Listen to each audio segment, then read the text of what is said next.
we live in an illusory world. That is that and I believe this has been proven quite true through quantum physics, that this world that we live in, this 3D or 4D dimensional world that we experience through our limited senses, is an illusion. That in fact, when you get down to the quantum level, that's the subatomic level of reality, it doesn't behave in any way the way that the material reality behaves. And if you were to blow up an atom the size of this building, there would be mostly just space.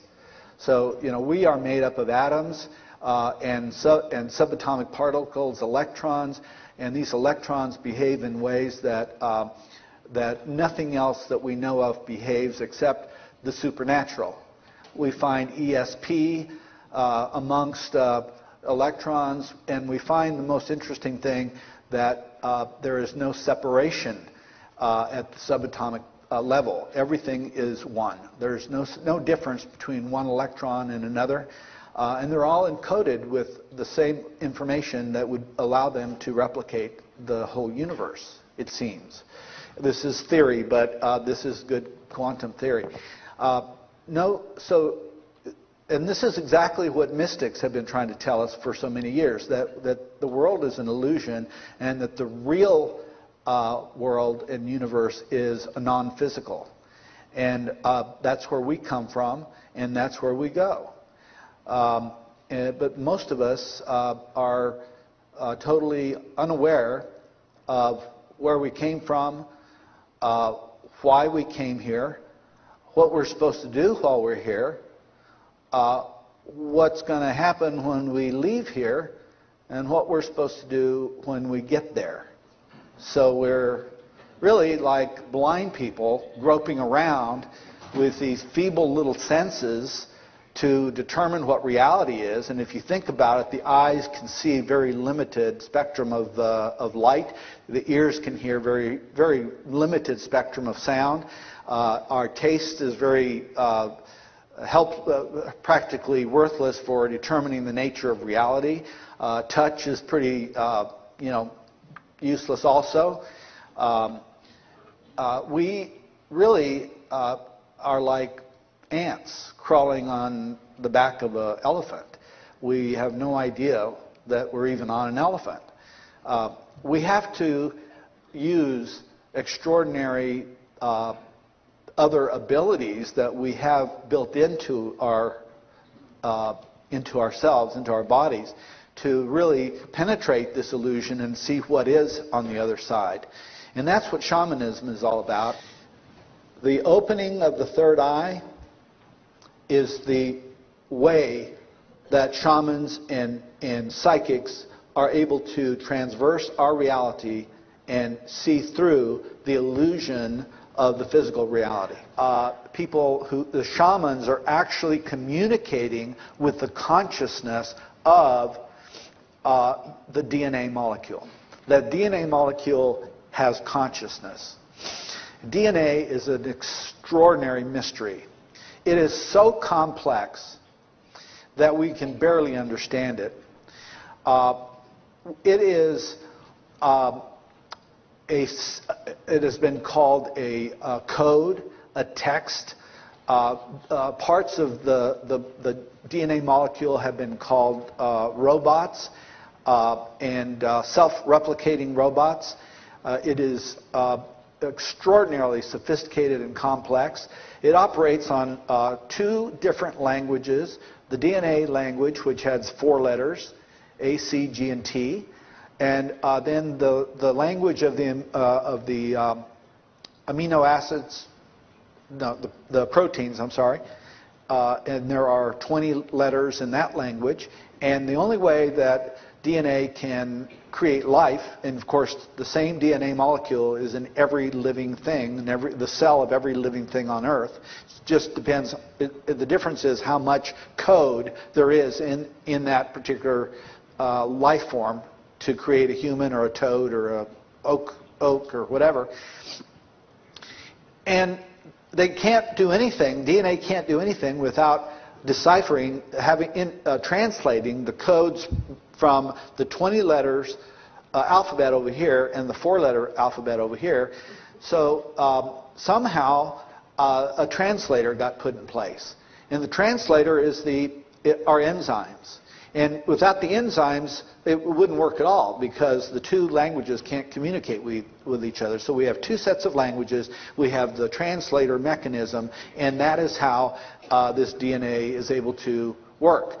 Problem with DNA is that when Francis Crick, who was the co-discoverer of the double helix shape of the DNA molecule, when he studied the history of DNA, he realized that there was a big problem, that DNA had never changed in the 3.8 billion years that DNA has been on this planet, because there are fossilized bacteria that are exactly like today's bacteria that are 3.8 billion years old.